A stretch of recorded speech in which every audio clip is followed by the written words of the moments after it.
बहुत समय पहले की बात है। एक घना जंगल था जिसमें तरह तरह के पक्षी रहते थे।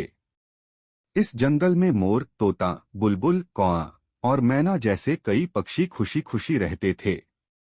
हर सुबह जब सूरज उगता तो पूरे जंगल में पक्षियों की चहचहाहट गूंजने लगती।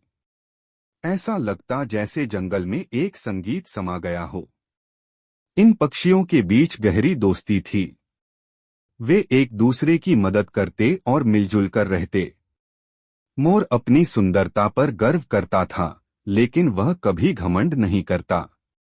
तोता सबको अपनी मीठी बातों से हंसाता, जबकि कौआ जंगल की हर गतिविधि पर नजर रखता। मैना और बुलबुल अपनी मधुर आवाज से जंगल को जीवंत बना देती। एक दिन जंगल में अजीब सी खामोशी छा गई।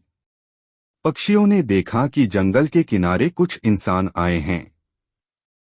वे पेड़ों को काटकर जंगल को उजाड़ने की योजना बना रहे थे। पक्षियों को यह देखकर बहुत दुख हुआ। अगर पेड़ कट जाते तो उनका घर उजड़ जाता और वे बेघर हो जाते। मोर ने सभी पक्षियों को एक जगह इकट्ठा किया और कहा, हमें इस संकट का मिलकर सामना करना होगा। अगर हमने कुछ नहीं किया तो हमारा सुंदर जंगल नष्ट हो जाएगा। तोते ने सुझाव दिया, हमें इंसानों को यह समझाना होगा कि अगर वे पेड़ों को काट देंगे तो जंगल खत्म हो जाएगा और उनके लिए भी परेशानी होगी। कौवे ने एक और योजना बताई, हमें इंसानों को परेशान करना चाहिए ताकि वे खुद ही जंगल छोड़कर चले जाएं। अगले दिन सभी पक्षियों ने अपनी अपनी भूमिका निभाई। तोते और मैना ने इंसानों के करीब जाकर उनकी आवाजें दोहराई और उन्हें भ्रमित कर दिया। कौवे ने अपने साथियों के साथ मिलकर उनके उपकरणों को इधर-उधर कर दिया।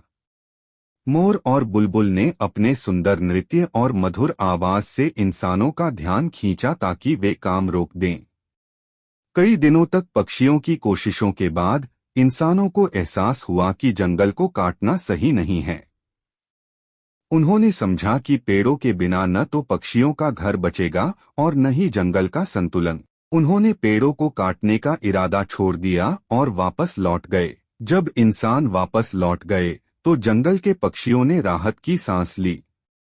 मोर ने खुशी से पंख फैलाकर नृत्य किया, बुलबुल और मैना ने अपनी मधुर आवाज में गीत गाए और तोते ने खुशी में सबकी नकल की। सीख। इस कहानी से हमें यह सीख मिलती है कि एकता में बहुत शक्ति होती है। जब हम मिलकर काम करते हैं तो किसी भी बड़ी समस्या का समाधान संभव हो जाता है। जंगल के पक्षियों ने यह साबित किया कि बुद्धि, एकता और धैर्य से बड़े संकट को टाला जा सकता है।